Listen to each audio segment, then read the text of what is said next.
Et si cette fois, c'était la bonne? Yo les amis, c'est Finger Pilot. J'espère que vous allez bien.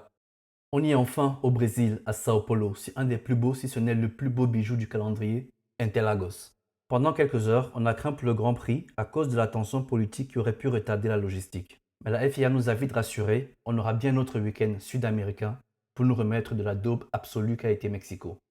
Et vu la dinguerie de la dernière édition, je sais les amis, vous attendez beaucoup de cette avant-dernière étape du championnat. Allez, on en parle.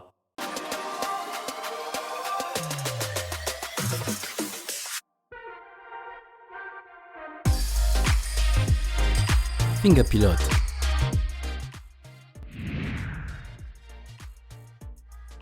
Et oui, ça fait quasi un an, mais c'est toujours aussi frais dans notre esprit. Difficile de parler d'Interlagos sans se rappeler avec une larme à l'œil de cette édition 2021. Quelques éléments de contexte. On sortait du Mexique où Max venait peut-être d'assommer la concurrence avec sa RB16B. Il avait presque enterré Mercedes et tous ses fans. Mercedes, dos au mur, joue donc le tout pour le tout. Nouveau moteur à combustion interne, poussé à la limite et Hamilton arrache la pole pour semer la révolte. Puis, la clim. Il est disqualifié pour 0,2 mm et est condamné à partir dernier. À l'époque, la FIA était encore capable de faire respecter ses règles, quitte à tuer le suspense. Mais les temps ont bien changé. Regardez-moi dans les yeux et dites-moi que vous y croyez encore en cette fédération. Bande de menteurs. Sinon le reste, vous le savez déjà et ça appartient à l'histoire. Hamilton lance une charge comme rarement vu dans l'histoire. Il remonte 15 places durant la course sprint, écope de 5 places de pénalité pour changement composant moteur, s'élance 10e pour la course et conclut sa remontée au 59e tour en dépassant son rival au championnat. Je ne vais pas revenir sur le combat légendaire entre les deux. Défense de chien pour les fans de Lewis, rien de choquant pour les fans de Max, et pour les neutres, c'était un max de plaisir. Après ce moment de nostalgie collective, revenons à la triste réalité.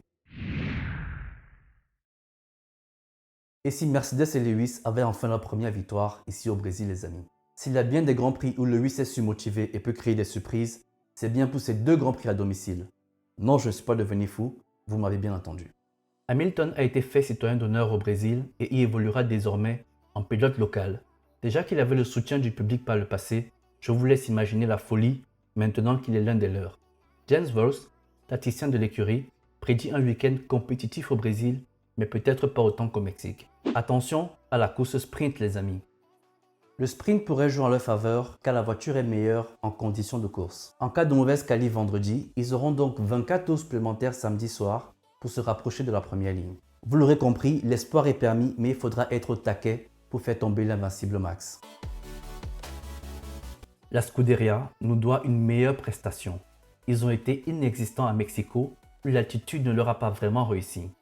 Leclerc a passé le week-end constamment derrière Sainz, où il se faisait la course à 1 minute de la tête de la course. C'est inadmissible pour une équipe qui avait des ambitions claires en début de saison, à moins que ce soit nous qui nous trompions sur ces ambitions. J'entends que leur regard est tourné vers 2023, mais ça ne justifie pas tout. Ce n'est pas parce que le titre mondial ou la victoire est joué d'avance qu'il faut se relâcher. Et surtout, on va suivre leurs prestations vis-à-vis des grilles pour savoir qui est la véritable deuxième force du plateau. Sinon, les mini-championnats continuent derrière les top teams. Ma bataille de cœur reste celle d'Alpine contre McLaren.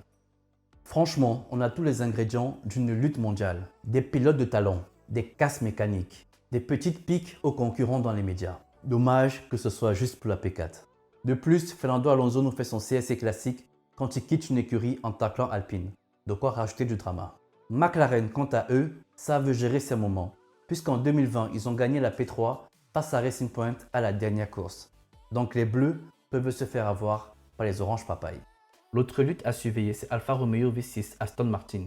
Oui, tout d'un coup, c'est beaucoup moins sexy. Grâce à son évolution sur l'aile avant, Alfa semble avoir trouvé le petit boost pour sécuriser sa P6. Mais on sait que la mauvaise performance des Verts à Mexico n'est pas représentative. En effet, Aston sait être très fort sur certains week-ends et je pense que Vettel ne quittera pas la Formule 1 sans un dernier coup d'éclat. Et oui les amis, c'est l'ultime double header de notre quadruple champion du monde allemand. Donc profitez bien, parce que les mouchoirs seront de sortie lorsqu'il fera ses deux notes de revoir à Abu Dhabi la semaine prochaine. Allez les amis, je vous embarque pour un tour sur le circuit d'Interlagos.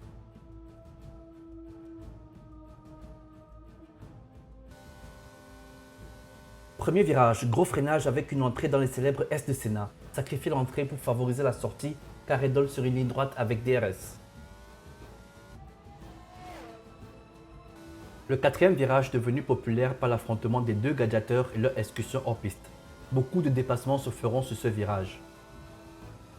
La vitesse de passage des virages 6 et 7 est impressionnante avec ses monoplaces. Virage 8 marquant l'entrée dans la portion la plus sinueuse du circuit. Au virage 9, bien resté à l'intérieur, difficile de trouver la traction en sortie. Virage 11, pareil, les voitures vont souvent glisser ici. Et enfin le dernier virage dont la sortie est à bien soigner car elle donne une pleine charge jusqu'au premier virage. Bien rester sur la gauche pour minimiser la distance parcourue. Les centièmes de seconde ne sont pas à négliger. C'est la fin du tour. Voici donc ma prédiction pour la pole des qualifs de ce vendredi. Pour tous ceux qui pilotent un peu sur F1 22, le temps à battre est celui-ci.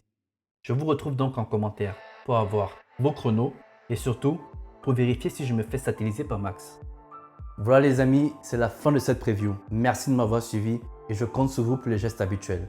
Un petit pouce si la vidéo vous a plu et le bouton rouge les amis, ce n'est pas pour dire stop, c'est pour me donner de la force. Alors je compte sur toi pour me soutenir. C'était Finga Pilote. Ciao!